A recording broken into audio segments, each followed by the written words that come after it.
Hey guys, Dark Barbarian here. Today we're creating a new Town Hall 4 hybrid base, and I'm sure you're going to love it. This base is really amazing for several reasons, which I'll explain in more detail later in the video. I'll also discuss why I've positioned the elixir storages outside, so make sure to check out the base analysis where I'll break down the base for you to understand why I'm placing certain buildings in specific locations. I'll catch you all after the speed build.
Let's do the base analysis. The first thing you can notice is that the town hall is well protected in the center because it has some loot in it and it is worth 1 star, so it is one of the basic rules to keep in mind while making a hybrid base. Let's discuss why those elixir storages are kept outside. Well, it's simply because there are not enough walls at Town Hall 4 to put all the storages and defenses inside. So clearly we have to make a choice whether we want to place our defenses outside or our storages outside. If we put the storages inside and the defenses that are outside gets taken out, there will be nothing to protect those storages as they can't defend themselves. So it makes more sense to place defenses inside and use our storages as a tank for those defenses. Since those storages have high hit points, they can be used as a guard for our defenses. In this case, defenses are protecting storages by killing the troops that attack the storages, while storages are protecting the defenses by providing them time. You can switch between the storages depending upon the type of resource you require. For example, if you're collecting elixir for a huge upgrade but don't really need gold for now, then you can switch those storages without any problem. I've kept gold storages inside at default because gold will be required to get those walls done. But it's not like we're giving away our elixir just to protect our defenses. We have set up some measures to keep the storages protected as well, like we have placed these trash buildings in close to the storages. What this does is keep the attacker troops engaged in useless buildings while our defenses will be targeting opponents' troops, and we've done this on the other side as well. So opponents will have to take out those 3 trash buildings before reaching our elixir storages. I hope this made sense to you, that placing those storages outside doesn't make this base a bad base. Now let's take a look at other stuff. Mortar is placed in a well-protected compartment of the base and it covers pretty much all the defenses and a large portion of this outer region to protect our storages, so that's a good thing. Archer towers are placed in such a way that their range covers the whole base, which means the base is well secured against air attacks from all sides.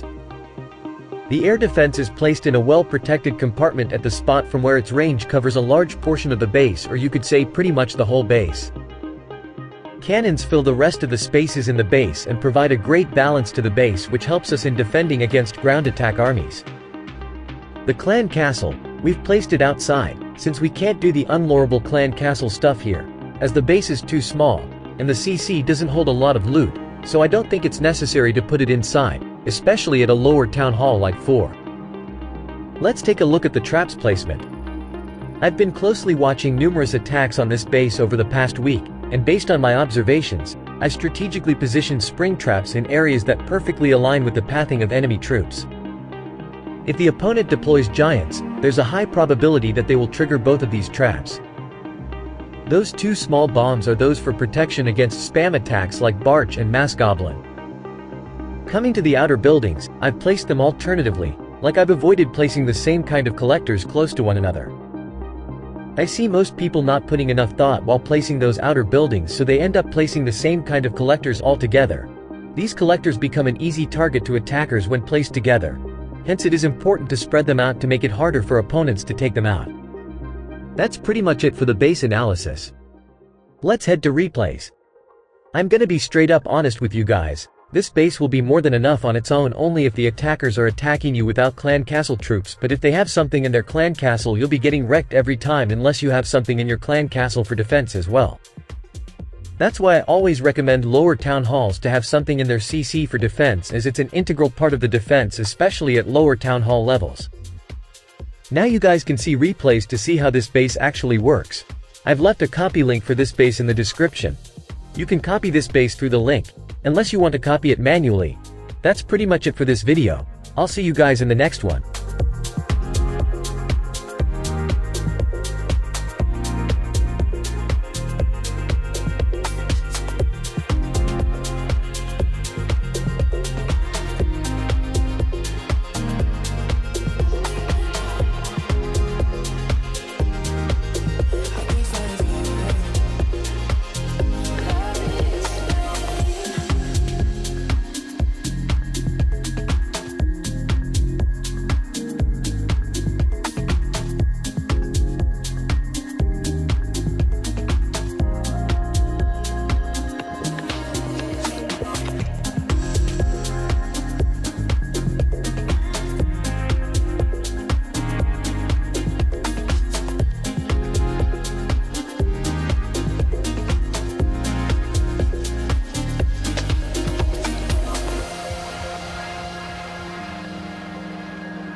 Get